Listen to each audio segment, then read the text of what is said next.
Ya está. Y la última parte es la de semiología, ¿ya? En el caso de la semiología, el dolor torácico, recuerden, puede ser de diferentes causas, pero vamos a enfocarnos al dolor cardíaco, ¿ya? Donde tenemos el infarto, pericarditis, disección de aorta, ¿no? Que son los principales diagnósticos diferenciales. En el infarto, recuerden que puede presentarse de manera aguda, ¿no es cierto? De manera aguda, ¿no? En el infarto es un dolor agudo, ¿ya? En la pericarditis es más progresivo, es más lento, de menos a más, y en la disección sí es súbito el dolor, sí es súbito, ¿ya? ¿Con qué se asocia? En el infarto, recuerden los factores de riesgo cardiovasculares, ¿no? Factores de riesgo: obeso, adulto mayor, diabético, hipertenso, fumador, ¿no? Entonces, diabético, hipertenso, fumador, dislipidémico, adulto mayor, ¿no? En la pericarditis pueden darles como antecedente infección de un proceso respiratorio viral, porque acuérdense que la causa más frecuente es de etiología viral. Y en disección de aorta, antecedente de hipertensión, síndrome de Marfan, ¿correcto? También se complica con aneurismas y esto se diseca. El tipo del dolor, en el infarto, el dolor es en la región precordial o retroesternal, pero es de tipo opresivo. Opresivo, esa es la característica, ¿no? Que se irradia, ojo, ¿a dónde se irradia ese dolor opresivo retroesternal? Se puede irradiar a la mandíbula, se puede irradiar a lo que viene a ser el brazo izquierdo, al epigastrio, ¿no es cierto? Entonces se va a la mandíbula, al epigastrio, al brazo izquierdo o a la zona interescapular también, interescapular, son las irradiaciones, ¿ya? En cambio, la pericarditis es un dolor pleurítico, le dicen como hincada, ¿no? Como hincada, que cambia con la posición y que cambia con la respiración. Recuerden que en la pericarditis el dolor aumenta si el paciente se acuesta o si el paciente inspira. Y el dolor disminuye si el paciente se sienta o se inclina hacia adelante o si expira. Ahí disminuye el dolor. ¿Se dan cuenta? Entonces cambia con la respiración, cambia con la postura. Y en la disección de aorta es un dolor, se describe muy severo, le dicen lancinante, transfixiante, migratorio, ¿no? Porque va migrando, ¿ya? Pero muy severo, lancinante, transfixiante. En la exploración física, en el caso de un infarto, ¿no es cierto? Vamos a encontrar pues, ritmos agregados, ritmos de galope, que puede ya producir falla cardíaca, pueden haber crépitos, que nos habla de congestión pulmonar por la falla del ventrículo izquierdo. En la pericarditis, obviamente, podemos ver un frote pericárdico, ¿no? Un frote, el signo de Ewart, ¿ya? El signo de Ewart, que es esa matidez en la zona subescapular izquierda, producto de un derrame que ha producido colapso alveolar, ¿ya? Signo de Ewart, frote pericárdico. En la disección de aorta puede haber focalización conforme se va disecando, ¿no? Puede haber hemiparesias, puede haber infartos, puede haber falla renal, etc. Y recuerden el dato en el electrocardiograma, ¿ya? En el caso que te digan un ST elevado, miren, cóncavo hacia abajo, en derivaciones contiguas, será un infarto, pues, ¿no? Entonces, ST elevado, cóncavo hacia abajo, y puede haber con ondas T negativas y en derivaciones contiguas, infarto. En cambio, si te dicen ST elevado, cóncavo hacia arriba, de manera difusa, ¿no? De manera difusa, con infradesnivel del PR, eso se ve en pericarditis. Recuerden, son dos cuadros que van con elevación de ST, pero las características son diferentes.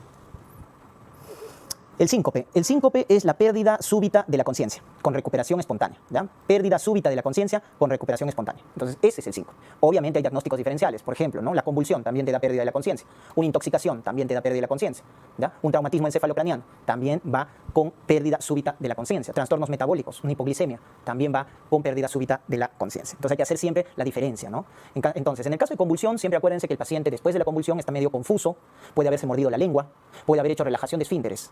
Eso nos orienta a un cuadro convulsivo. La intoxicación, dependiendo de la exposición, ¿no? Por órganos fosforados, por carbamatos, dará un cuadro colinérgico, ¿no? Entonces, como es un cuadro colinérgico, irá con miosis, con salivación, con broncorrea, con espasmos musculares, por el cuadro colinérgico, ¿no? Entonces, el contexto clínico siempre, el traumatismo encefalocraniano, obviamente, ¿no? Con el antecedente, y el metabolismo en caso de una hipoglicemia, por ejemplo, ¿no? Ya está. Pero descartando eso, también tenemos como causa de pérdida súbita de la conciencia el síncope. Y sobre todo si viene con un cortejo vegetativo marcado, como palidez, diaforesis, náuseas, vómitos, ¿no? Entonces, y asociado a un cuadro de bradicardia e hipotensión. Acuérdense eso, bradicardia, hipotensión, sudoración, palidez, náuseas, vómitos, pensar en el síncope más frecuente, que es el síncope vasovagal. Claro, el vasovagal es por estímulo del parasimpático, que está representado por el nervio vago. Y recuerden que el nervio vago, ¿qué va a hacer? Va a inhibir al corazón. Con lo cual baja la frecuencia cardíaca, baja la fuerza de contracción, los vasos también se empiezan a dilatar y por eso empieza a haber hipotensión con bradicardia. Ahí pensar en síncope vasovagal, hipotensión con bradicardia. Claro, hay otros diagnósticos que te pueden presentar de acuerdo a los cambios en la presión y en la frecuencia. O sea, si te dicen presión baja, frecuencia baja, entonces yo pienso en el síncope vasovagal, ¿no? O el estímulo vasovagal. Pero si te dicen hipotensión con taquicardia, ese es un paciente en shock, ¿no? Un shock cardiogénico, un shock hipovolémico, acá es por activación del simpático, acá es por activación del parasimpático.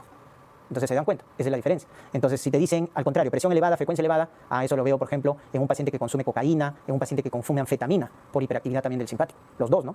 Aumento de presión y aumento de frecuencia cardíaca. O cuando te dicen hipertensión con bradicardia.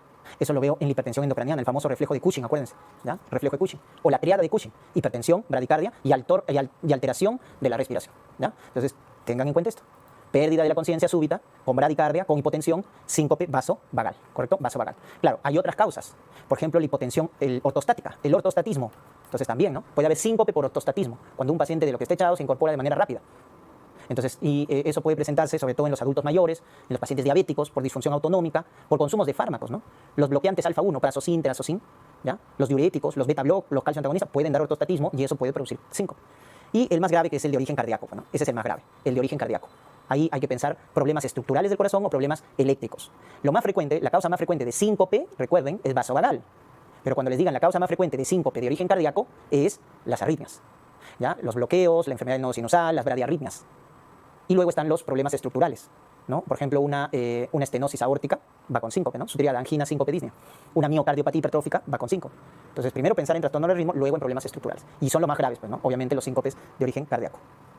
Y luego tenemos por acá los ruidos cardíacos, ¿no? Recuerden el ápex, miren dónde está, quinto espacio con la línea media clavicular.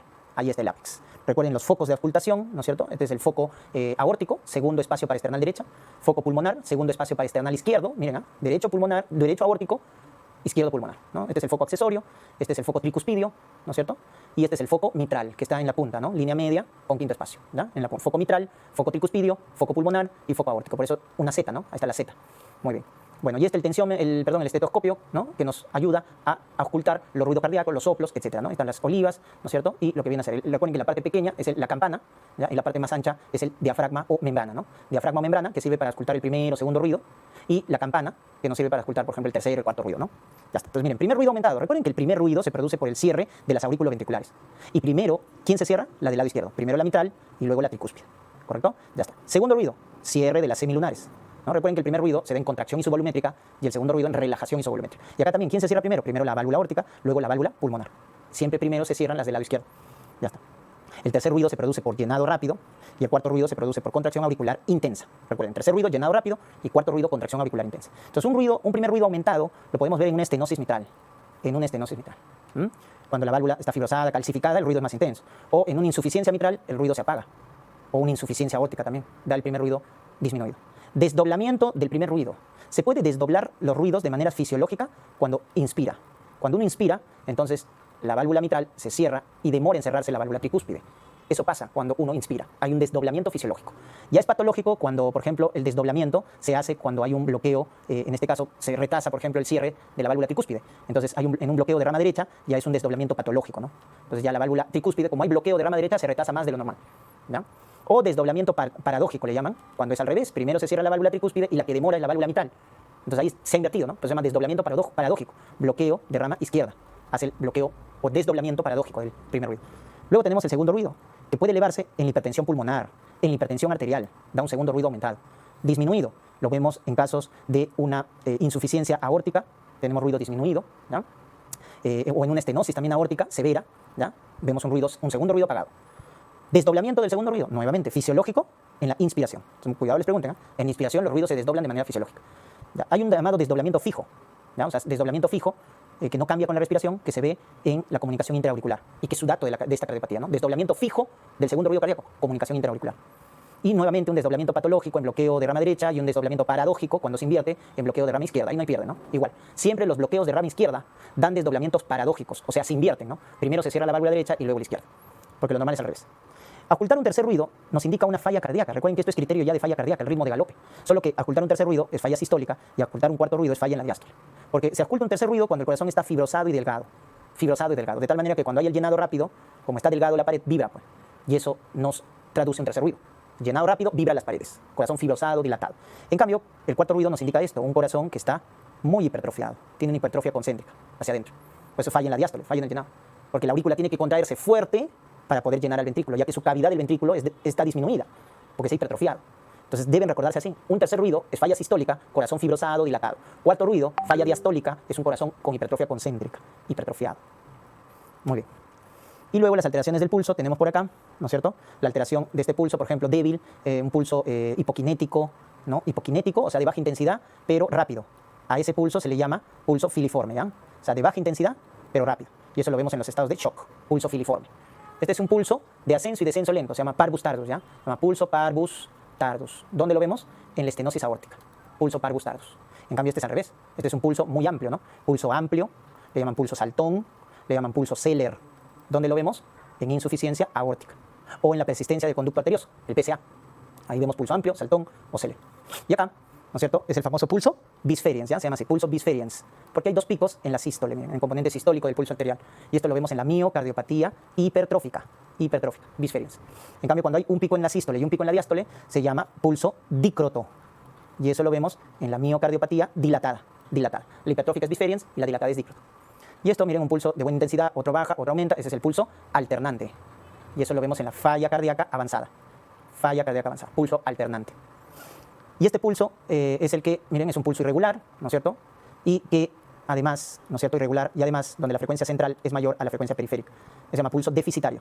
Deficitario. Es un pulso irregular y donde la frecuencia central es mayor a la frecuencia periférica.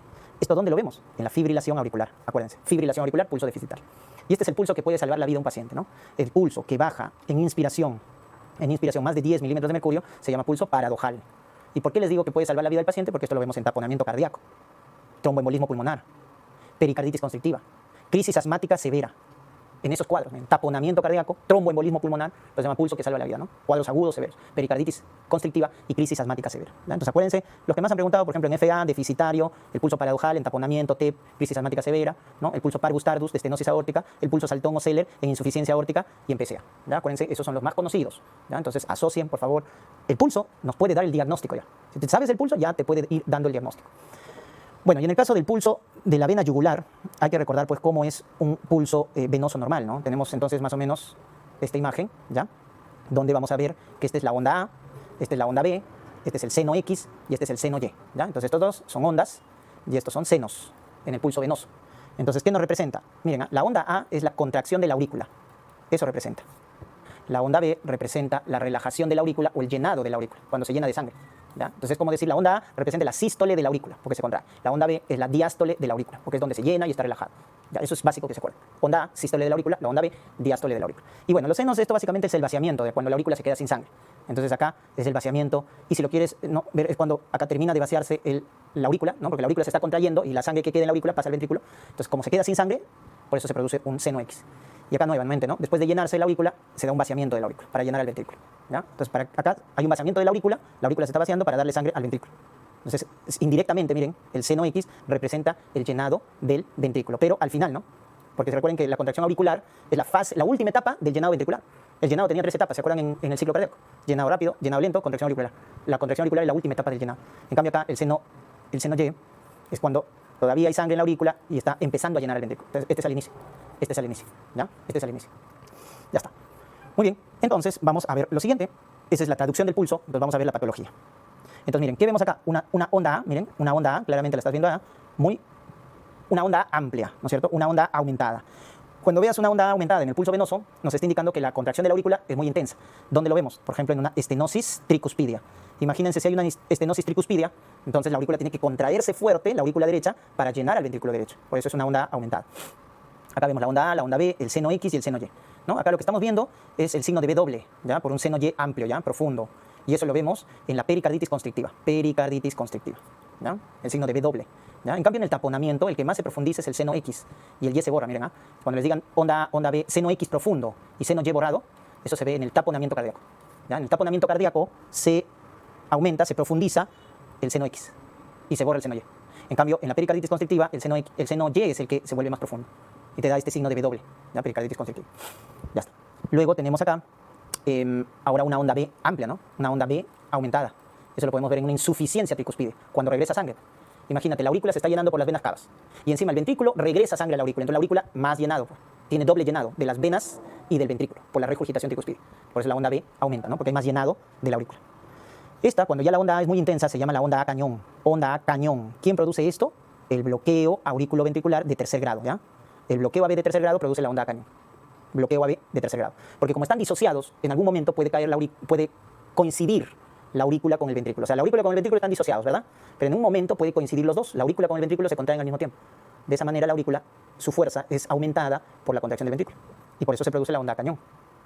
Y cuando desaparece la onda A, acá no hay onda A, en el pulso venoso, es como que no hubiera la onda P en el electrocardiograma. Porque ¿qué representa la onda A? La contracción de la aurícula. Fibrilación auricular. Entonces, la fibrilación auricular, tienes que acordarte que no hay contracción de la aurícula, desaparece la onda A en el pulso venoso, no hay onda P en el electrocardiograma, porque no hay contracción de la aurícula. Entonces, eso es fibrilación auricular, ¿ya?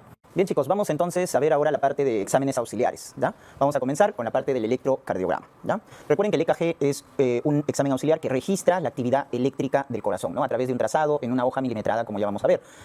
Ahora, como sabemos, el corazón tiene diferentes caras, entonces lo que hacemos es tomarles fotografía al corazón para ver su actividad eléctrica desde diferentes ángulos. Para eso tenemos las llamadas derivaciones, ¿ya? O sea, hay dos tipos de derivaciones, las llamadas derivaciones precordiales y las llamadas derivaciones de miembros, ¿correcto? De miembros. Ya está. En el caso de las derivaciones precordiales van de B1 a B6 y quiero que vean dónde se coloca. Miren, B1 se coloca en lo que viene a ser el cuarto espacio para esternal derecho, B2, cuarto espacio para esternal izquierdo, ¿no? B4 es el que va en la punta del corazón, en el ápex, miren, porque B4 es línea media con quinto espacio, ¿no? Y B3 se coloca al medio, entre B2 y B4 se coloca B3. B5 va en el quinto espacio con la línea axilar anterior y B6 quinto espacio con la línea axilar media.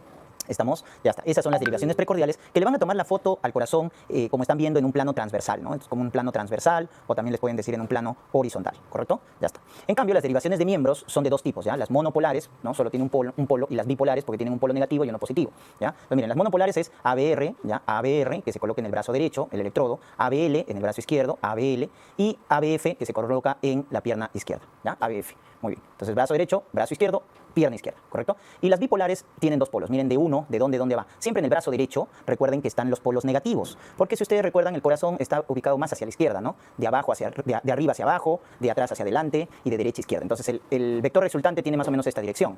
Entonces, como acá los electrodos se alejan del vector resultante, por eso son negativos. Entonces, acuérdate que en el brazo derecho siempre vas a tener polos negativos. En cambio, en la pierna izquierda vas a tener siempre polos positivos, porque el vector resultante se está acercando a la pierna izquierda, va en dirección a la pierna izquierda, pero tienes polos positivos. Y en el brazo izquierdo, para D1 está el polo positivo y para D3 el polo negativo. No, miren de dónde va D1, ¿no? D1 va del brazo derecho hacia el brazo izquierdo. Ese es D1, porque acá está su polo negativo y acá su polo positivo. En cambio, D2, ¿dónde está D2? Acá. D2, ¿no es cierto? D2 va, en este caso, de brazo derecho a pierna izquierda. Brazo derecho a pierna izquierda. Siempre en brazo derecho los electrodos negativos. Pierna izquierda, polo positivo. Y D3 va en esta dirección, ¿verdad? D3 va de brazo izquierdo hacia pierna izquierda, donde acá está el polo negativo y acá el polo positivo. Recuerden, siempre en el brazo derecho polos negativos y en el pierna izquierda siempre polos positivos, ¿ya? En el brazo izquierdo es donde para D1 está el polo positivo y para D3 el polo negativo, ¿ya? Estas derivaciones de miembros ven al corazón, chicos, desde un punto de vista frontal, ¿correcto? Le toman la foto desde un panorama frontal o vertical, ¿correcto? Como están viendo acá, miren, ABL simplemente son proyecciones, ABR, ABF, ¿no es cierto? Acá está D1, acá corrijan por favor, acá es D2, ¿ya? D2, porque es proyección, miren, D2 tiene esta dirección, lo proyectamos y está acá. Y D3 tiene esta proyección, acá sería. Ahí corrijo, ¿ya? Entonces sería así. Entonces le toman la foto en diferentes ángulos, como habíamos comentado. Entonces miren, B1, B2 le toman la foto al septum. Por eso te dicen que B1, B2 ven la cara septal, ¿ya? B3, B4 ven la cara anterior al corazón. Le toman la foto, ¿no? En la cara anterior. Y B5, B6 le toman la foto al corazón, la cara lateral baja, ¿ya? Lateral baja. En cambio acá ustedes pueden ver que B1 ABL le toman la foto al corazón, también la cara lateral, pero alta, ¿no? Alta. Mientras B5, B6 es bajo, D1 ABL es alto. Y D2, D3 ABF le toman al corazón la foto de la cara inferior, o también llamada diafragmática. Miren cómo está proyectado, ¿no? Inferior o diafragmática, D2, D3 ABF. Y bueno, ABR la cara posterior, ¿no? ABR la cara posterior. Muy bien, entonces ahí estamos viendo que cada derivación le está tomando la foto, esas son derivaciones contiguas, ¿no? Cuando le toman una foto desde un ángulo y una cara determinada del corazón, son derivaciones contiguas, que es lo que tienen que acordarse. Ya está. ¿Cómo se genera el registro en el electrocardiograma? Entonces acá recuerden, ¿no es cierto? Este es el trazado en el electrocardiograma, estos son los electrodos y este es el vector resultante. Entonces recuerden que por principios, ¿no?, de física, si el vector se aleja del electrodo, miren que las deflexiones, estas son las deflexiones que se van a registrar en el electrocardiograma. Entonces si el vector se aleja del electrodo, miren que la deflexión es negativa, o sea, la onda es hacia abajo, ¿ya? Ahora, si el vector se acerca, como acá se acerca al electrodo, miren cómo la deflexión se vuelve positiva, lo que habíamos comentado. Y si es perpendicular, como acá el electrodo está perpendicular, entonces isobifásica, ¿no? Tiene un componente positivo y un componente negativo. Eso se llama isobifásica. Acá deflexión negativa, deflexión positiva y acá isobifásica. Y acá también dependiendo cuando es media oblicua, ¿no? Si se está alejando, predomina la deflexión negativa, si se está acercando, predomina la deflexión positiva, ¿no? Entonces el vector de acuerdo al electrodo se va registrando y puede generar una onda positiva, negativa o isobifásica. Muy bien. Pero cuando sacamos un resumen del electrocardiograma, ustedes se habrán dado cuenta que tenemos esta imagen, ¿no? Entonces yo cuando hago un resumen del electrocardiograma de las 12 derivaciones, porque son 12 derivaciones, tenemos esto, ¿no? Una onda P, un complejo QRS, ¿correcto? Vamos a graficar mejor. Entonces tenemos acá, ¿no? Recuerden, la onda P representa la despolarización de la aurícula, luego tienes tu complejo QRS, luego tu segmento ST y tu onda T, ¿verdad? Ya está. Entonces así, este es tu onda T, este es tu complejo QRS, miren que las ondas Q y S son negativas, la R es positiva, y, perdón, esta es la onda P y esta es la onda T, ¿no es cierto? Ya está. Ese es entonces nuestro electrocardiograma resumido, ¿correcto? Resumido. Entonces ya saben que la onda P representa, recuerden, la despolarización de la aurícula. El complejo QRS representa la despolarización del ventrículo. Y la onda T representa la repolarización del ventrículo, ¿ya? Ya está, eso sabemos. Pero ¿cómo se construye esto? Esto es de acuerdo a la actividad eléctrica que se va generando. Entonces comenzamos. Miren, acá está el nodo sinusal en el techo de la aurícula derecha. Entonces primero se despolariza. ¿Quién se despolariza primero? La aurícula derecha. Entonces eso queda registrado acá, ¿no? Al inicio de la onda P. Porque recuerden que la onda P es la despolarización de la aurícula. Entonces la mitad de la onda P representa la despolarización de la aurícula derecha. Pero luego viene la despolarización de la aurícula izquierda. ¿Se acuerdan del haz de Bachmann que llevaba a la aurícula izquierda el impulso eléctrico? Entonces la otra mitad de la onda P representa la despolarización de la aurícula izquierda. Y ahí tienes la despolarización completa de la aurícula, que es lo que representa la onda P.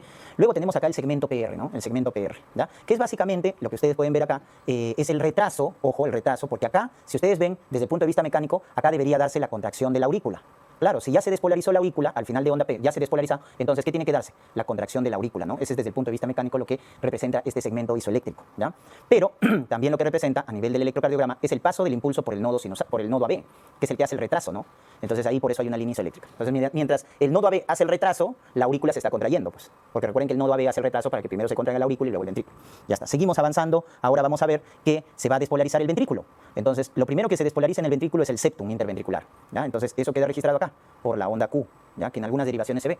Luego viene, ¿no es cierto?, la despolarización del ventrículo izquierdo, porque tiene mayor masa ventricular. Entonces el ventrículo izquierdo, como tiene mayor masa y está a favor del eje, es por eso que se forma una onda positiva. La onda R representa la despolarización del ventrículo izquierdo. Luego tenemos la despolarización del ventrículo derecho, ¿no? ¿Ya? Porque hay una dirección, pues. Entonces se despolariza el ventrículo derecho y eso queda registrada. Como hay menos masa ventricular y está alejado del vector resultante, que hemos dicho que va hacia la izquierda, es por eso que la onda se vuelve negativa acá, ¿no es cierto?, la onda S. ¿Ya? Entonces miren, ahí hemos completado con el QRS la despolarización del ventrículo. Primero el septum, luego la pared libre del ventrículo izquierdo, luego la pared libre del ventrículo derecho, ¿ya? Y luego nuevamente acá tenemos el segmento ST, ¿correcto? Entonces, este segmento ST, ¿qué representa? Representa, chicos, ¿no? Si ya se despolarizó el ventrículo, ¿qué representa este segmento ST? La contracción del ventrículo. Se dan cuenta que esta es la actividad mecánica, ¿no? Después de la onda P se contrae la aurícula. Después del QRS se contrae el ventrículo. O sea, el segmento ST representa, desde el punto de vista mecánico, la contracción del ventrículo en la fase de eyección. ¿Se acuerdan? En la fase de eyección. Ya está. Y luego viene la onda T, que básicamente ya es que se vuelve a la normalidad la repolarización del ventrículo, ¿ya? A veces por ahí registran una onda adicional, ¿no? La onda U, por ahí les coloca. La onda U representa por ahí lo que viene a ser la repolarización de los músculos papilares, ¿ya? Los músculos papilares del ventrículo, ¿no? Por ahí en algunos casos se puede ver.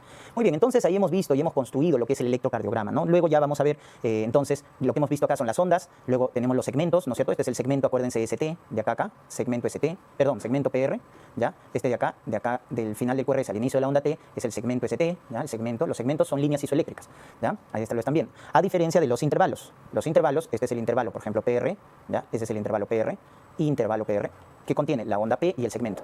Y lo que sigue es, desde el inicio del QRS hasta el final de la onda T, ese es el intervalo QT, ¿ya? Que contiene, miren, el QRS, el segmento ST y la onda T, ¿ya? Pues el intervalo QT tiene toda la actividad del ventrículo, ¿no? Porque la despolarización, la contracción del ventrículo y la repolarización. El intervalo QT representa toda la actividad eléctrica y mecánica del ventrículo. En cambio, el intervalo PR representa toda la actividad de la aurícula, la actividad eléctrica y la actividad mecánica. ¿Se dan cuenta? Ya está. Entonces, de esa manera vamos a interpretar el electrocardiograma, saber qué cosa es cada segmento, cada onda, cada intervalo, ¿ya? Eso nos va a ayudar a interpretar. Luego tenemos por acá el papel milimetrado. Siempre la velocidad debe estar por convención a 25 milímetros por segundo y de esa manera podemos ver que el cuadradito más pequeño, el pequeñito, miren, en tiempo es 0.04 segundos, cada cuadradito pequeño, ¿ya? Lo que viene a ser la longitud milímetros y el voltaje 0.1 milivoltio, ¿ya? El cuadradito pequeño, ¿no? En cambio, el cuadradito grande está formado, como están viendo, por 5 cuadraditos pequeños a cada lado, ¿ya? Este es el cuadrado ya largo, ¿no? Entonces simplemente lo multiplican por 5 todo, pues acá el tiempo sería 0.20, 0.5 milivoltios y 5 milímetros. Pero acuérdense de cuadradito pequeño, porque eso es lo que nos sirve para contar, ¿ya? La medida, tanto en el plano horizontal, que es el tiempo, 0.04 segundos, y también la amplitud, que es o la longitud 1 milímetro o 0.1 milivoltio. Muy bien, entonces vamos a ir revisando los componentes del electrocardiograma. Acá tenemos lo que es la frecuencia, ¿no? Es lo primero que debemos calcular por ahí, la frecuencia, ¿ya? Y la frecuencia, si el ritmo es regular, como están viendo acá, ¿no? Es regular, ¿por qué? Porque los complejos QRS o los intervalos RR son regulares, pues tienen la misma medida en los diferentes complejos. Entonces, si el ritmo es regular, lo único que hago es agarrar 1500 entre el número de cuadraditos pequeños, ¿correcto?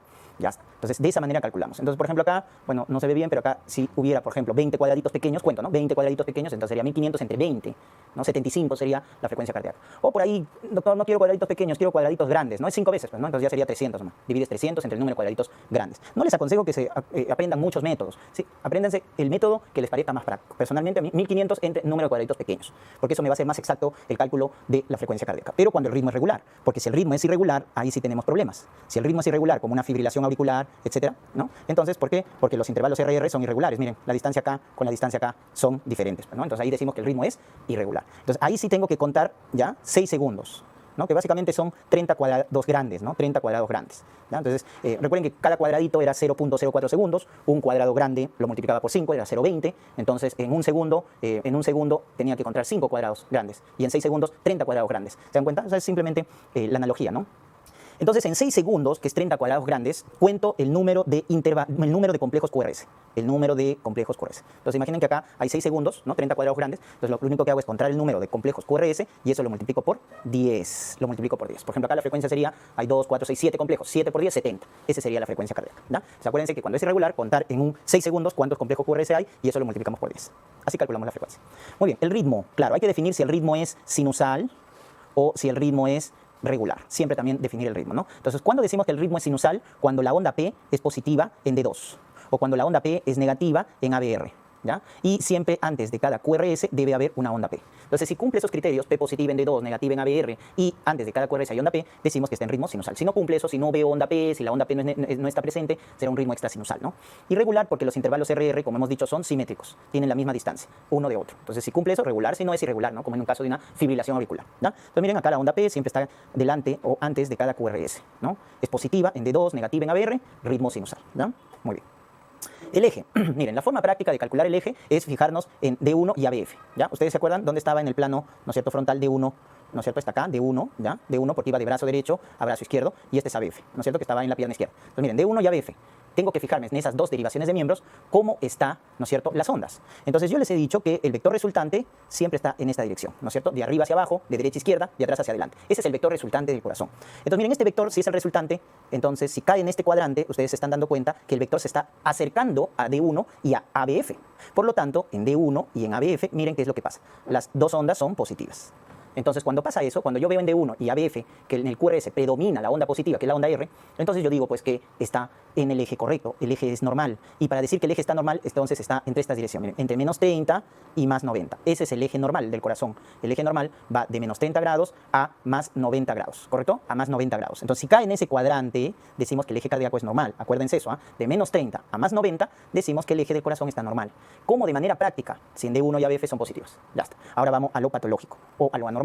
¿Qué pasa si en D1, miren, es positivo, pero ahora en ABF es negativo? ¿Dónde está el eje? ¿Dónde está cayendo? Se está desviando a la derecha. ¿Por qué decimos que se está desviando a la izquierda, perdón? A la izquierda. Porque está cayendo acá, miren, el vector resultante. Entonces, al caer acá, miren, al caer acá el vector resultante, ¿no? Por eso decimos que el eje cardíaco normal es este, cuando cae acá entre menos 30 y más 90. Pero el eje se desvía hacia la izquierda cuando cae en este cuadrante, entre menos 30 y menos 90. Ahí decimos que está desviado, como están viendo, el eje está desviado hacia la izquierda, ¿ya? Entonces, como el eje resultante está ahí, entonces está cerca de D1, ¿verdad? Por eso D1 es positivo, miren, porque el vector está cerca. Pero ahora, ¿de quién se está alejando? De ABF. Entonces, como se aleja del ABF, miren, pues está en contra, ¿no? Acá está el vector resultante y ABF está en el lado opuesto, miren, sale negativo. Entonces, cuando veas D1 positivo y ABF negativo, desviación hacia la izquierda. Está cayendo entre menos 30 y menos 90 grados. Esa es desviación a la izquierda. Y lo vemos en la hipertrofia del ventrículo izquierdo, por ejemplo, ¿no? En una estenosis aórtica también que genera hipertrofia del ventrículo izquierdo, ¿ya? Entonces ahí vemos que el corazón se desvía hacia la izquierda. También en un infarto de cara inferior o diafragmática también podemos ver esa desviación al lado izquierdo, que ya es anormal. Lo otro es la desviación hacia la derecha, acá, cuando cae entre más 90 y más 180. Eso es desviación a la derecha. Entonces quiere decir que el eje resultante del corazón cae acá. Entonces si cae acá, ahora ¿dónde está? Está cerca a ABF. Por eso miren, ABF es positivo, porque está cerca.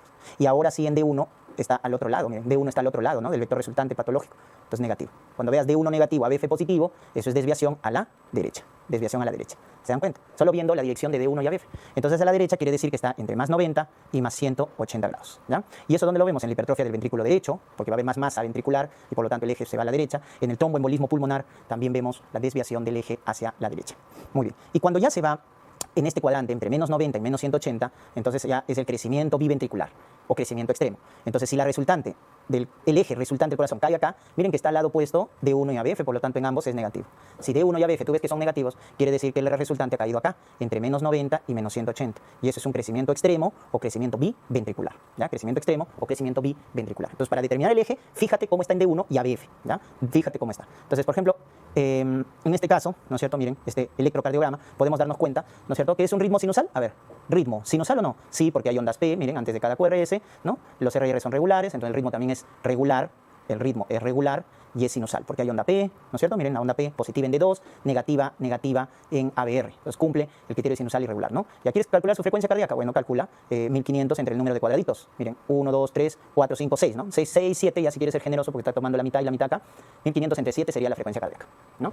Ya está, esa sería la frecuencia cardíaca. ¿Qué más? El eje, ¿cómo está el eje? ¿Está normal, desviado a la izquierda, desviado a la derecha? ¿Cómo me fijaba? Tenía que ver cómo está D1 y cómo está BF. ¿Quién? El complejo QRS. Y miren, predomina la onda positiva en ambos. Entonces de frente digo, pues el eje está normal, porque en ambos está positivo, eso es correcto. Eje normal, cuando en D1 es positivo y en ABF positivo, ¿no? Ya está, el eje es normal. Entonces, como ven, así de esa manera tienen que analizar cada electrocardiograma, ¿no? Y vamos viendo ya las alteraciones. Ahora, luego tenemos que ver, hemos calculado la frecuencia, el ritmo, el eje, entonces ahora las medidas, ¿no? Las ondas, los segmentos, los intervalos. Entonces ya habíamos conocido que teníamos, ¿no es cierto?, en las ondas, ahí está la onda P, el complejo QRS, ¿ya? Y la onda T, ¿no? Entonces, en el caso de lo que viene a ser la onda P, miren que la onda P, ¿cuánto es su longitud en el plano horizontal? O sea, en el tiempo, la onda P debería ser, ¿no? Miren, 2,5 cuadraditos más o menos, ¿no? Cada cuadradito pequeño es 0,04, o sea, hasta 0,10 segundos debería durar o ser la medida de la onda P. Y en amplitud, ¿no es cierto?, en el plano vertical, más o menos debería ser 0,25 milivoltios, o 2,5 milímetros. O sea, 2,5 cuadraditos, ahí está, 2,5 cuadraditos, 2,5 milímetros o 0,25 milivoltios, como quieras, ¿ya? Entonces, esas son las medidas que debe tener una onda P. Entonces, si sobrepasa eso, es una onda P ancha o una onda P alta, como vamos a ver, y ya nos traduce patología. Luego tenemos el complejo QRS, ¿ya? El complejo QRS también tiene una medida, ¿ya? Que va de 2 cuadraditos, 0,08 segundos, hasta 3 cuadraditos, 0,12 segundos. Ya está, esa es la medida del QRS, ¿ya? Entonces, como estás viendo acá, de 2 a 3 cuadraditos, eso es correcto, ¿ya? Eso es correcto. Muy bien. La onda Q puede verse, ojo, a veces siempre interpretamos la onda Q como infarto, necrosis, ¿no? Pero puede verse en B5, en B6, ojo, ¿ya? En las precordiales izquierdas podría verse de manera fisiológica la onda Q. Ya está. Y luego la onda T, que no tiene mucha importancia, pero bueno, ahí está la onda T. Lo más importante que deben recordar de la onda T es que lo normal es que es asimétrica. Eso deben recordarse. Mira, ¿cómo está la onda T? No está bonita, ¿no? Como la P. No, miren, es asimétrica. Eso deben recordarse, ¿ya? Y más o menos, pues, como ven, en tiempo, miren, 2, 4, 5 cuadraditos, ¿no? 5 cuadraditos. Puede medir hasta 0,25 segundos, ¿no? Hasta 0,25 segundos, ¿no? Muy bien. Y en milivoltios, hasta 0,50 milivoltios, ¿no? O 5 milímetros también, en amplitud. Bueno, esas son las medidas normales, ¿ya? Las que más se emplean es onda P, QRS, como ya vamos a ver. Ya está. Recuerden que los segmentos, ¿no es cierto? Tenemos el segmento PR y el segmento ST, que son líneas isoeléctricas, ¿ya? Entonces acá está, miren, el segmento PR y el segmento ST, ¿ya? Son líneas isoeléctricas, ¿correcto? Y luego tenemos el intervalo, este es el intervalo. ¿Por qué esto es intervalo? Porque contiene la onda. Recuerden, los segmentos no contienen ondas, por eso son líneas isoeléctricas. En cambio, los intervalos sí contienen ondas, entonces tenemos dos intervalos. El intervalo PR, que contiene la onda P hasta el inicio del QRS, es toda la actividad de la aurícula, habíamos dicho. ¿Cuánto mide? De 3 cuadraditos hasta 5 cuadraditos. De 0,12 a 0,20 segundos, porque es de 3 a 5 cuadraditos pequeños, ya está. Y luego tenemos el intervalo QT, que representa toda la actividad del ventrículo, ¿ya? Desde el inicio del QRS hasta el final de la onda T. ¿Cuánto vale el intervalo QT? De 0,35 segundos a 0,45 segundos, ya está. En algunos casos es importante corregir el intervalo QT. ¿Cómo se calcula el QT corregido? Con la fórmula de Bassett. Fórmula de Bassett, que nos dice el QT corregido es el QT calculado, el que tú calculas, ¿correcto? El que mides acá en el electrocardiograma y lo divides entre la raíz cuadrada de la distancia entre RR. Entonces, entre la distancia del RR, ¿ya? Entonces, el QT calculado sobre la raíz cuadrada de la medida del RR, ese es el QT corregido, ¿ya? Su medida normal de 0,35 a 0,45. ¿Ya es importante que se recuerden eso? Sí es importante, ¿ya? Sobre todo les voy a decir esto, el QRS, el intervalo PR, el intervalo QT, sí es importante, porque nos indican ya patología, ¿ya? Nos indican patología. Ya está, entonces acá podemos medir, pues, ¿no? Puedo ver la onda T, la onda P. Miren, quiero que se den cuenta que la onda P es positiva en D2, negativa en ABR, y en B1 es isobifásica, ¿ya? Si ven por ahí, ¿no es cierto? A la onda P en B1 es isobifásica, o sea, tiene un componente positivo y uno negativo, ¿ya? Muy bien. Dense cuenta que las ondas R en B5, B6 son altas, ¿no es cierto? Generalmente son las que predominan. En cambio, en B1, B2, las que predominan son las ondas S, hacia abajo, ¿no? Acuérdate, R hacia arriba, S hacia abajo. Suelo, abajo, R arriba. ¿Ya? Entonces, S predomina en B1, B2 y R en B5, B6. ¿Ya? Muy bien, tengan en cuenta esas características. Muy bien. Luego, entonces, ya pasamos a lo que nos puede traducir el electrocardiograma de manera patológica. Entonces, ¿para qué sirve el electrocardiograma? Nos puede dar idea, por ejemplo, del crecimiento de cavidades. Por ejemplo, una hipertrofia de ventrículo izquierdo. Para comenzar, cuando hay hipertrofia del ventrículo izquierdo, el eje se desvía hacia la izquierda, como ya habíamos dicho. O sea, acá en el cuadrante de menos 30 a menos 90 grados.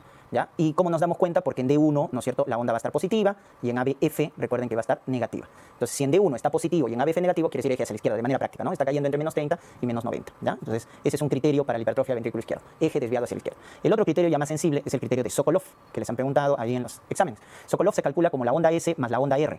Pero ¿dónde mido la onda S? En precordiales derechas, en B1 o B2. Y R en precordiales izquierdas, en B5 o B6. Tomo la que tiene la mayor medida. Entonces voy a B1, B2, ahí está B1, B2, y miren la onda S. ¿Cuál es la que predomina? Esta, ¿no? Es más larga que esta. Entonces tomo esto para contar. Y luego voy a B5, B6 y tomo la onda R, la R más alta, ¿no? Puede ser esto, puede ser esta, ya. Entonces tomo la onda R más alta y la S más alta. Ya está. Entonces sumo y si la suma, ¿no es cierto? Recuerden que cada cuadradito pequeño es 1 milímetro. Entonces si la suma sale más de 35 milímetros en pacientes mayores de 35 años, esto es Sokolov positivo para hipertrofia ventrículo izquierdo. ¿Ya? S más R, S en precordiales derechas, R en precordiales izquierdas más de 35, criterio para hipertrofia ventrículo izquierdo. Otro es la ondas R, ¿no? De forma aislada. Veo que las ondas R son muy altas ya en B5, B6. ¿Cuánto es muy alto? Más de 25 milímetros. ¿Ya? En B5 o B6. También es otro criterio para pensar en hipertrofia ventricular izquierda. Entonces ahí tienes 3 criterios para reconocer una hipertrofia ventrículo izquierdo. Lo mismo en la hipertrofia ventrículo derecho, el eje va a estar desviado hacia la derecha, o sea, va a caer entre menos 90, ¿no es cierto? Entre más 90, correcto, entre más 90, porque hacia abajo el eje derecho es más positivo, a más 180, ¿verdad? Miren, más 90. Ahí está, miren, derecho, positivo, izquierdo, negativo. Siempre acuérdense también así, muy hacia la izquierda, negativo, muy hacia la derecha, positivo. Ya está, entonces está positivo, ¿no es cierto?, de más 90 más 180. Entonces, ¿qué quiere decir? Que entonces en D1 la onda R está negativa, perdón, el QRS está negativo y en ABF está positivo. Ya está. Si me da así, eje desviado hacia la derecha de manera práctica. De acá también podemos aplicar el llamado Sokolov pero invertido, ¿ya? Sokolov invertido. ¿Por qué? Porque mides en las precordiales derechas lo mismo, ¿ya? Y las precordiales izquierdas, pero al revés. Ahora acá mides la onda R en precordiales derechas y S en precordiales izquierdas. Y si esto sale más de 11 milímetros, hipertrofia ventrículo derecho. Hipertrofia ventrículo derecho. O ondas R altas más de 7 milímetros en precordiales derechas. Son criterios para pensar en crecimiento de ventrículo derecho. También la aurícula, ¿no es cierto? Entonces, por ejemplo, la dilatación de la aurícula izquierda lo vemos en la onda P.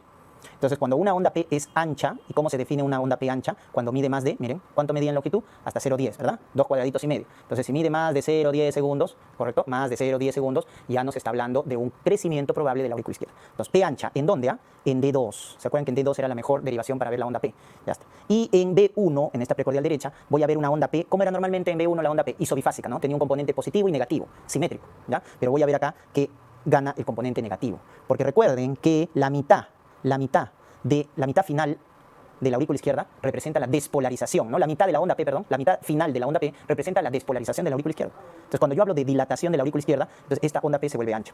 Y la mitad, ¿no es cierto?, final en B1, que es el componente negativo, se vuelve más profundo. Entonces, eso nos habla de una onda P ancha, componente negativo en B1, eso nos habla de crecimiento de la aurícula izquierda, ¿no? Por ejemplo, en una estenosis mitral. Por eso a esta onda P ancha y negativa en B1 le llaman la onda P mitral, ¿no? Porque la estenosis mitral es la típica valvulopatía que hace crecer la aurícula izquierda.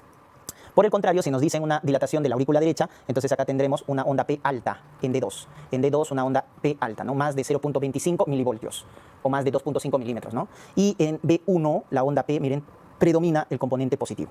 Porque recuerden que la mitad inicial de la onda P es la despolarización de la aurícula derecha. Hemos dicho, ¿no? El inicio de la onda P es la despolarización de la aurícula derecha porque es lo primero que se despolariza. Pues se vuelve alta y en B1 predomina el componente inicial, que es el componente positivo, entonces nos habla de un crecimiento de la aurícula derecha, ¿ya? Y eso se produce, por ejemplo, en una estenosis tricuspidia, estenosis pulmonar, y es más raro, ¿no?, que el crecimiento de la aurícula izquierda. Entonces, recuérdense, onda P ancha y negativa en B1, crecimiento de la aurícula izquierda. Onda P alta y positiva en B1, crecimiento de la aurícula derecha. Así como nos puede dar idea, ¿no es cierto?, inicial del crecimiento de cavidades, también el electrocardiograma nos sirve para, sobre todo, la cardiopatía isquémica, ¿no? Entonces, la cardiopatía isquémica, recuerden, tenemos lo que es la alteración inicial en lo que viene a ser la onda T. La onda T que me evalúa isquemia. La onda T me la evalúa isquemia, ¿correcto? Hipoperfusión. Entonces, puedo tener así, miren, una onda T negativa o una onda T positiva. Pero ¿cuándo digo que la onda T es isquemia? Cuando es simétrica. ¿Se acuerdan que lo normal era una onda T asimétrica? Ya está, cuando está simétrica es patológica, miren. Y si es negativa, nos indica el isquemia, miren, T negativa simétrica nos indica isquemia de toda la pared. Eso se llama isquemia subepicárdica, o sea, porque va hasta el epicardio. En cambio, una onda T simétrica positiva nos indica una isquemia reciente, ¿no? Una isquemia subendocárdica. Entonces, en un cuadro de cardiopatía isquémica, esto primero aparece, una onda simétrica positiva. Luego va progresando y ya se vuelve subepicárdica, ¿no? Entonces, miren que la onda T simétrica positiva, negativa, ya nos habla de isquemia. En cambio, lo que viene a ser el segmento ST, recuerden el segmento ST, nos habla ya de lesión. Es decir, ya hay metabolismo anaerobio en el miocito y ya está alterando el metabolismo, la función del miocito. O sea, ya hay lesión cuando se altera el segmento ST. Entonces, si el segmento ST, miren, puede ponerse hacia abajo, ¿no es cierto?, o hacia arriba. Entonces, tenemos infradesnivel del ST, así se llama, infradesnivel del ST, o elevación del ST, ¿no? Elevación o supradesnivel del ST. ¿Ya? Supradesnivel del ST. Son las dos alteraciones. Entonces, nuevamente, si el ST está hacia abajo, infradesnivel, no representa una lesión subendocárdica. lesión subendocárdica. Miren que acá es al revés. Y acá, cuando ya el ST se eleva, nos representa una lesión subepicárdica, o sea que ya está sufriendo toda la pared del ventrículo, ¿verdad? Toda la pared. En cambio acá solo el subendocárdico. Pero estamos hablando ya de lesión, ya no es isquemia. Isquemia es que le llegue menos oxígeno, menos nutrientes. Pero ya hablas de lesión cuando ya se altera su función, se altera su metabolismo. Entonces es diferente, ¿no? Ya está. Para considerar que el ST, ¿no es cierto?, está elevado de manera patológica, es más de 1 milímetro, ¿no es cierto?, en derivaciones de miembros o más de 2 milímetros en derivaciones precordiales, ¿ya? Precordiales. Y en derivaciones contiguas, pues, ¿no? En derivaciones contiguas. Entonces, si a ti te dicen que el ST se está elevando en B1, B2, ¿qué infarto es? Infarto de cara septal. Si se está elevando en B3, B4, infarto de cara anterior. Si se eleva de B1 a B4, anteroseptal, ¿no es cierto? Si se eleva de B5 a B6, infarto de cara lateral, bajo. De 1 a BL, ¿no es cierto?, que de cara ven, lateral alto, ¿no es cierto? De 2, de 3 a BF, infarto de cara inferior o diafragmática. Miren que el ST, cuando se eleva, ojo, elevación del ST, te indica qué cara del corazón se está infartando. ¿Se dan cuenta? Ya está. Muy bien, entonces eso hay que tener en cuenta, ¿ya? Y miren cómo se relaciona también con la onda T, ¿no? Miren, acá se eleva el ST, ojo, en el infarto la elevación es cóncavo hacia abajo. ¿Ya? La carita triste, cóncavo hacia abajo, en derivaciones contiguas, como están viendo, derivaciones contiguas. Porque tú también puedes tener elevación del ST, ¿ya? Pero cóncavo hacia arriba, la carita feliz, y en todas las derivaciones, o sea, de manera difusa. ¿Y eso dónde lo ves? En la pericarditis. En la pericarditis. O sea, no solo el infarto te eleva el ST. Pero la característica en el infarto de la elevación del ST es que es cóncavo hacia abajo y en derivaciones contiguas, como estás viendo, y te indican la cara del corazón que está infartando. Entonces, en una pericarditis también se eleva el ST, pero es cóncavo hacia arriba, la carita feliz, y es difusa, ¿ya? También pueden elevarse, en otro hipercalemia también puede elevar el segmento ST, etc. De la misma manera, también el ST en infradesnivel. La intoxicación por digoxina, ojo, genera la cubeta digitálica, que es infradesnivel del ST, ¿ya? Infradesnivel del ST. Entonces, hay otras causas, ¿no? Pero siempre debo pensar en esta patología que es una principal causa de morbimortalidad, sobre todo en países desarrollados o en adultos mayores con factores de riesgo cardiovascular. Lo primero que debo pensar es un cuadro de cardiopatía isquémica, ¿no? Ya está. Y cuando ya aparece la onda Q, la onda Q, ¿qué nos traduce? Necrosis. Necrosis. Obviamente una onda Q patológica. O sea, acá ya se murió el miocito. Primero estaba en isquemia, onda T, luego lesión, segmento ST, y luego ya necrosis, muerte, ¿correcto? Es una necrosis, recuerden, coagulativa, ¿no? El infarto genera una necrosis coagulativa, ¿ya? Muy bien, entonces, ¿qué criterios tiene una onda Q patológica? Miren, esta es la onda Q, la primera deflexión negativa del QRS, debe medir más de un cuadradito, ahí está, más de un cuadradito, debe medir más de 0.2 milivoltios, o sea, más de 2 cuadraditos en la amplitud, más de 0.2 milivoltios, y también debe medir, la onda Q debe medir más del 25% del complejo R o de la onda R. Entonces, si cumple esos criterios, miren, en tiempo mide más de un cuadradito, en largo más de 2 cuadraditos y mide más del 25% de la onda R, decimos que es patológica. Esos son los criterios para decir una onda Q patológica. Más de un cuadradito en el plano horizontal, más de 2 cuadraditos en el plano vertical y que mida más del 25% del R. Nos dice que eso es una onda Q patológica, ¿ya? Y ahí ya hablamos pues de necrosis, ¿no? De necrosis. Ya está. Y entonces, el electrocardiograma nos sirve para identificar crecimiento de cavidades, cardiopatía isquémica, ¿no es cierto?, que es la primera causa de falla cardíaca, y también trastornos eléctricos, definitivamente, ¿no? Los trastornos del ritmo eléctrico es muy importante el electrocardiograma. Entonces, por ejemplo, acá nos dicen un caso clínico. Ya es mejor enfocarlo en caso clínico. Y no es cuestión de mirar un electrocardiograma, chicos, es en el contexto. Por eso, acostúmbrese siempre primero a ver la historia clínica, el examen físico, los datos clínicos y luego el electrocardiograma. No hagan al revés, ¿no? Obviamente ya cuando hay suficiente experiencia ya pueden hacerlo de frente, pero si uno está comenzando a leer el electrocardiograma, no es correcto que vean de frente el EKG. No, siempre vean el contexto clínico, ¿ya? Muy bien. Entonces, miren este caso, dice mujer 45 años, ¿no?, que ingresa por insuficiencia isquiana. Entre sus antecedentes destaca, miren este dato, ¿no?, numerosas faringitis en la infancia, luego tiene disnea, ¿no? En la exploración destaca un soplo diastólico en foco mitral, ¿ya? Un tercer tono, crépitos basales propio de la falla cardíaca. Pero dense cuenta de esa estenosis mitral, ¿no? La estenosis mitral es la que te da ese soplo diastólico, pues en foco mitral. ¿Y cuál es la causa más frecuente de estenosis? La fiebre reumática por los episodios de faringitis en la infancia. O sea, ha tenido fiebre reumática, se ha complicado con secuela valvular, la estenosis mitral, y esa estenosis mitral que le está produciendo a la paciente una falla cardíaca, pues, lógicamente. Las valvulopatías también son una causa, después de cardiopatía isquémica, después de hipertensión, son las causas también de insuficiencia cardíaca. Entonces eso tenemos. ¿Y qué generaba la estenosis mitral? Crecimiento de la aurícula izquierda, y esto producía al final una arritmia, que es la fibrilación auricular. O sea, sin ver el electrocardiograma, ya puedo dar un diagnóstico del trastorno del ritmo. Yo les aconsejo que de esa manera deberían, ¿no es cierto?, aplicar. O sea, ver el caso clínico y tener en mente cuáles serían mis diagnósticos que debería buscar en el electrocardiograma. No empezar a buscar o a disgregar el EKG, no, sino en función de mi caso clínico ir los trastornos que debería encontrar de acuerdo al caso clínico. En este caso, ¿no?, ¿qué debería haber? Crecimiento de la aurícula izquierda o tal vez fibrilación auricular, porque obviamente la dilatación de la aurícula izquierda genera este ritmo, ¿no es cierto?, o esta disritmia más frecuente de la práctica clínica. Y es por eso que rápidamente vemos el electrocardiograma y nos damos con la sorpresa que es un ritmo irregular. Miren, si comparamos la distancia entre RR, claramente acá miren en la derivación de 2, vemos que es irregular. Y ya pues con complejos QRS, miren los QRS, te definen si la arritmia es supraventricular o ventricular. Entonces ustedes definen que el ritmo es irregular. Definen que los QRS son normales, menos de 0,12 segundos, o sea, no están anchos. Entonces la arritmia es supraventricular. Y un dato que ya te das cuenta es que no estás viendo la onda P, miren, no, esto no es onda P, son ondas pequeñitas que se les llama ondas de fibrilación. Entonces, la onda P está ausente, brilla por su ausencia. Y en vez de onda P tenemos las ondas F minúsculas, pequeñitas, de fibrilación. Entonces, claramente estamos viendo un caso de fibrilación auricular, que es la arritmia más frecuente en la práctica clínica. Miren los criterios de la fibrilación. QRS irregulares, onda P ausente, ondas F minúsculas y obviamente es una arritmia supraventricular. En el siguiente caso, ya nos vamos a una paciente de 25 años que acude por palpitaciones intensas, de inicio brusco, regulares, ya te va dando el dato, y tiene antecedentes de episodios similares. De inicio y inicio y fin brusco, con palpitaciones regulares, en mujer joven. Tú ya con ese contexto clínico, ¿en qué arritmia debes estar pensando? En taquicardia paroxística. Y pides el EKG para confirmar, chicos. Entonces se dan cuenta, taquicardia paroxística. Ya, porque muchas veces no vamos a tener a la mano el EKG. Si lo tenemos, a buena hora. Y si no, entonces siempre debemos pensar en un diagnóstico clínico. Luego ya el EKG sirve para confirmar. Entonces ese es el caso típico de una taquicardia paroxística supraventricular. Mujer joven con palpitaciones súbitas, de inicio y fin súbito, regulares. Estaba tranquila, ¿no? Sentadita y empezó con sus palpitaciones. ¿No? Doctor, ¿una taquicardia sinusal? No, la taquicardia sinusal se presenta de manera insidiosa, va de menos a más, es progresiva. En cambio, si te dice inicio y fin brusco, taquicardia paroxística supraventricular. Entonces vemos acá el electrocardiograma y dices el ritmo. Ah, ahora sí el ritmo está regular. Calcula la frecuencia. A ver, calcula la frecuencia. Porque miren, si el ritmo está regular, miren la distancia entre R y R son las mismas, ritmo regular. Es supraventricular porque los QRS no están anchos, están normales. El QRS está estrecho, eso es una arritmia supraventricular. Y miren, ¿cuántos cuadraditos? 8, ¿verdad? Entonces la frecuencia es 1500 entre 8. Rápidamente nos damos cuenta que es una taquiarritmia, con QRS normales, ¿no? Estrechos. Entonces rápidamente nos damos cuenta que es una taquicardia paroxística supraventricular. Doctor, ¿y la onda P? No veo la onda P. No veo la onda P. Claro, como el ritmo es tan rápido, chicos, entonces se esconde la onda P. No es que esté ausente. En la fibrilación auricular está ausente. En esta, lo que pasa es que se esconde. Como el ritmo es tan rápido, se esconde. Incluso en algunos casos puede estar, miren, detrás del QRS. Por eso le llaman la onda P retrógrada. Retrógrada. ¿Ya? Porque recuerden que los mecanismos que produce la taquicardia supraventricular son mecanismos de reentrada. Y la onda P se esconde dentro del QRS o a veces está detrás del QRS y es retrógrada. Entonces no es que esté ausente, sino se esconde por el ritmo rápido. ¿Ya? Muy bien. Luego tenemos acá un par de casitos más en la cual nos dice, varón de 56 años, fumador importante, obeso, miren esos datos de factores de riesgo cardiovascular y viene con dolor de pecho opresivo, que se irradia la mandíbula de 1 hora. Obviamente, miren, tú rápidamente tienes que tomarle un EKG para definir tu cuadro isquémico coronario, porque acá estás frente a un síndrome isquémico coronario agudo. Clínicamente, ¿eh? Porque el diagnóstico de cardiopatía isquémica es clínico. Adulto mayor, con factores de riesgo cardiovascular, con dolor de pecho opresivo, tú tienes que pensar en un SIC. Le pides el EKG para definir qué tipo es, ¿no? Entonces ya sabes dónde debes ver, ¿no? La onda T, el segmento ST, o tal vez ya haya onda Q de necrosis. Entonces, si vamos a ver, ¿no es cierto?, el electrocardiograma, mira estas ondas T negativas en B1 a BL, que son negativas y simétricas. Isquemia. Vemos elevación del ST en B1, B2, B3, B4, miren, y que se acompañan de ondas T negativas. Entonces, miren esas alteraciones. Y esto es lo que marca el peor pronóstico, la elevación del ST, miren, en derivaciones precordiales.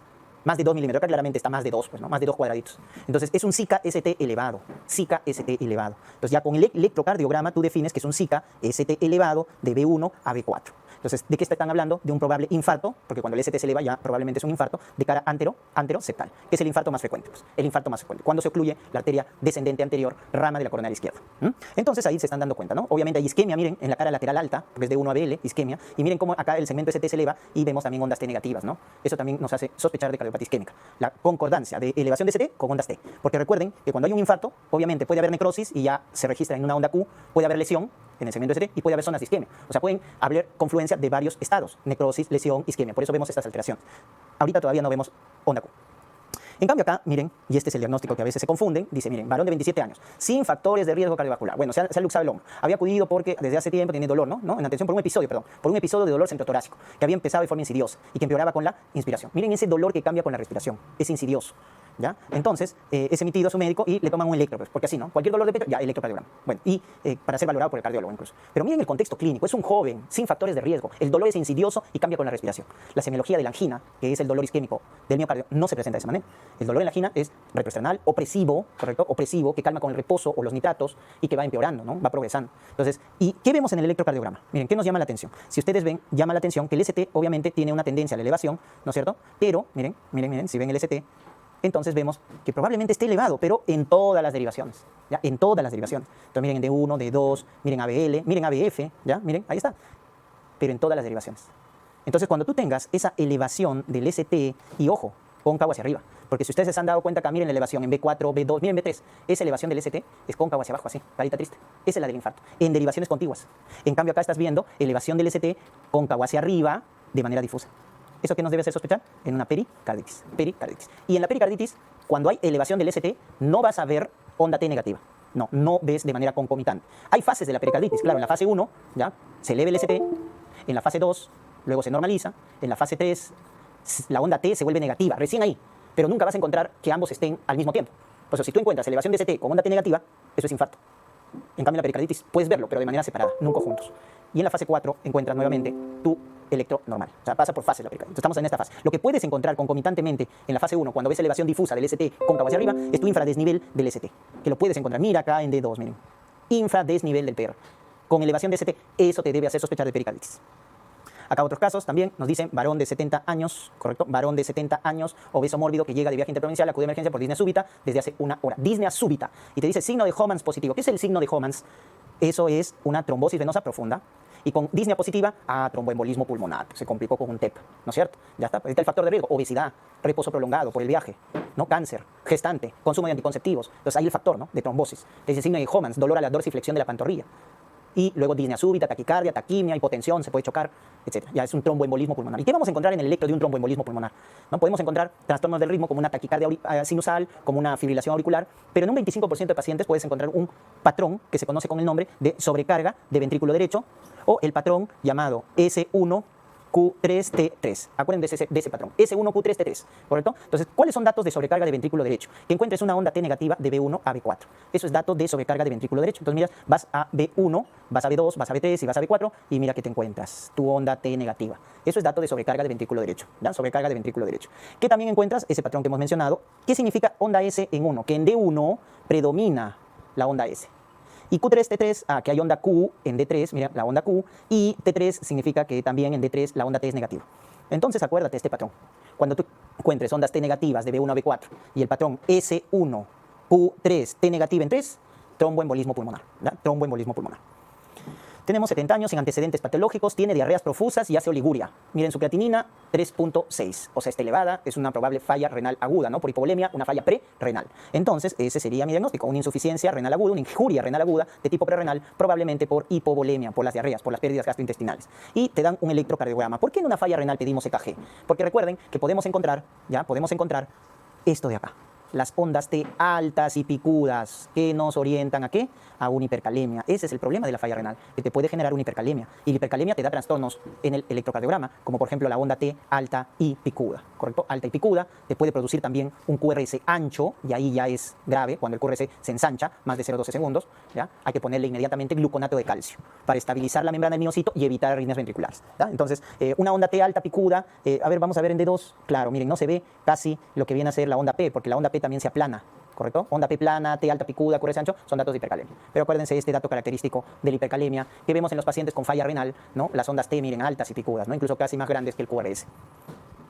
Luego tenemos acá, varón de 70 años, ¿no? Desde hace 2 horas, disnea, palpitaciones, dolor precordial, ingresa a shock trauma, se coloca oxígeno, presenta pérdida súbita de la conciencia, respiración, ausencia de pulso. ¿Eso qué es? Paro cardíaco. Y cuando hay paro cardíaco, entonces hay que ver qué ritmo está produciendo el paro. Nos dan este electrocardiograma, ¿y qué estamos observando en este electrocardiograma? Que los QRS son anchos, miren por el QRS. Ahora sí, el QRS está ancho, más de 0,12 segundos. O sea, definitivamente, pues, ¿no? Está más de 3 cuadraditos. ¿Qué más? Que la frecuencia es más de 100. Claramente vemos, si medimos entre RR, ¿no? Sería 1500 entre casi 8 cuadraditos, ¿ya? Y es regular, es regular. Si yo mido, miren la distancia entre RR, es regular. Entonces, QRS ancho, frecuencia más de 100, regular, taquicardia ventricular. Sin pulso, que es lo que está produciendo el ritmo de paro.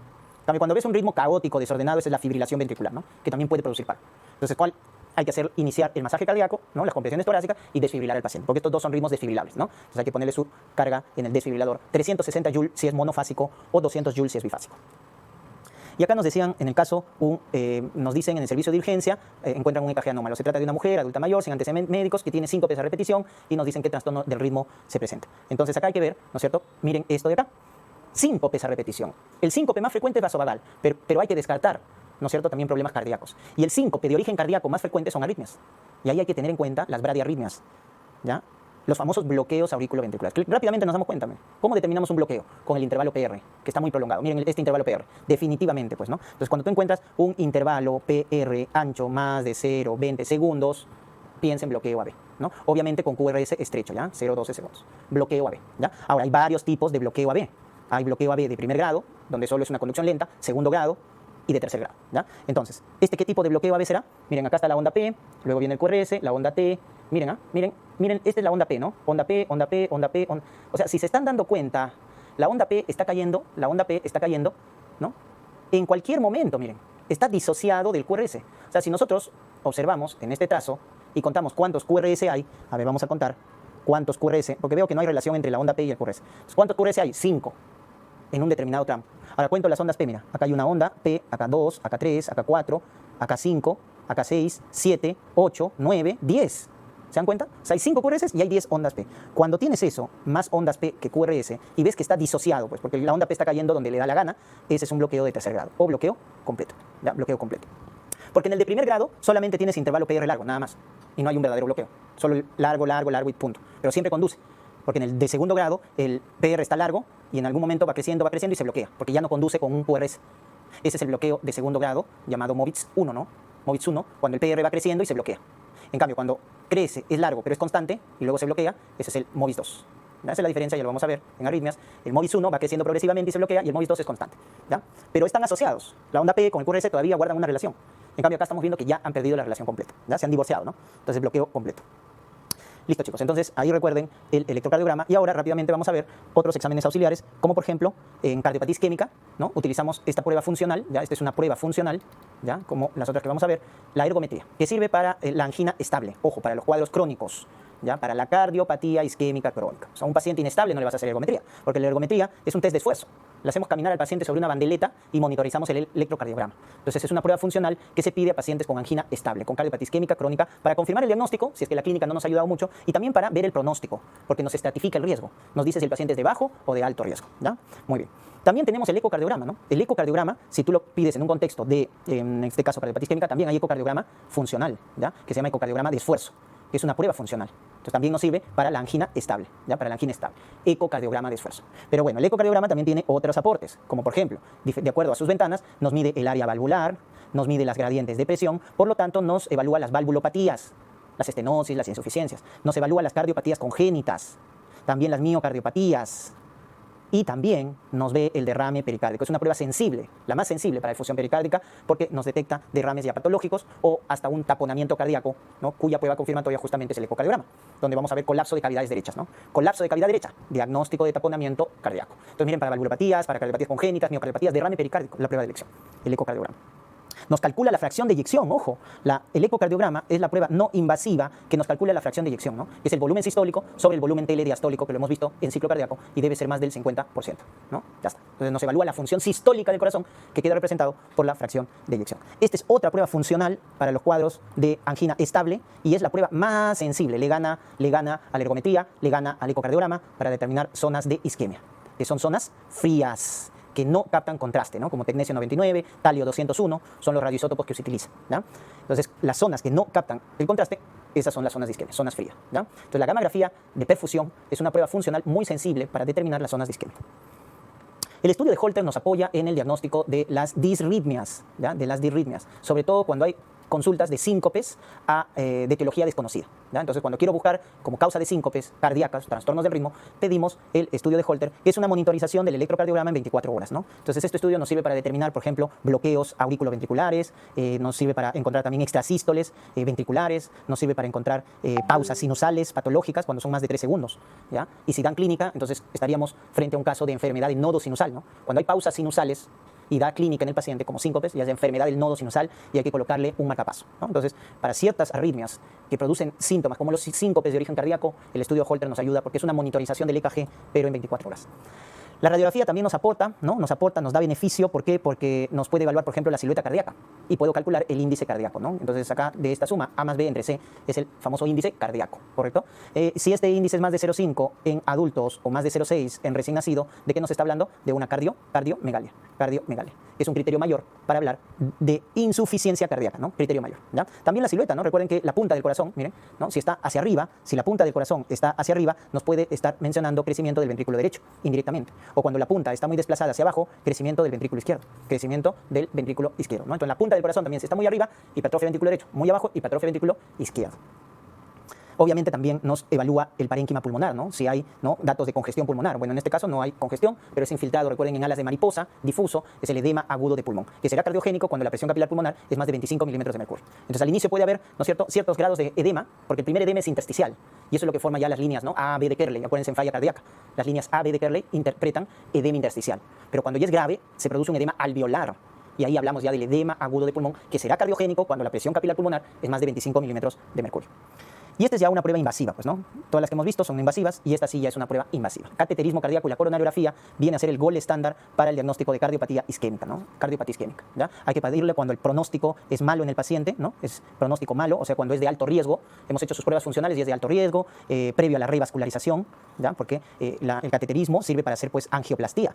Entonces, previo a la revascularización hay que hacer para ver qué arteria está estenosada, ¿no es cierto? Entonces, cuando el paciente está grave, de mal pronóstico, de alto riesgo, previo a la revascularización, cuando la angina es de grado 3, ¿no? Muy limitante, o de grado 4, angina al reposo, hay que pedir esta prueba. Porque mientras más clínica, mientras más limitación tiene el paciente, recuerden que la obstrucción de la arteria coronaria es severa.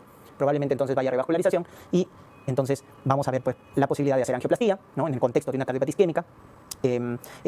También nos sirve para las reparaciones de válvulas, las valvuloplastías, también nos sirve para eso. Por ejemplo, en una estenosis pulmonar congénita se hace valvuloplastías, que es el tratamiento de elección. También nos sirve para la ablación con radiofrecuencia, que es el tratamiento curativo, ¿ya? De arritmias, como el Wolff-Parkinson-White o la taquicardia ventricular, taquicardia supraventricular, la taquicardia paroxística supraventricular. Entonces, recuerden estas dos arritmias, el Wolff-Parkinson-White, que se produce por una vía accesoria, las de Ken, y la taquicardia paroxística supraventricular, que se produce por mecanismos de reentrada, se pueden curar mediante esta técnica, ablación con radiofrecuencia, que se hace a través de un cateterismo cardíaco. Entonces, esta prueba de cateterismo cardíaco y coronariografía, ¿no? Para evaluar la estenosis de las arterias coronarias, nos sirve para diagnóstico, pero también nos sirve para tratamiento, ¿ya? Para tratar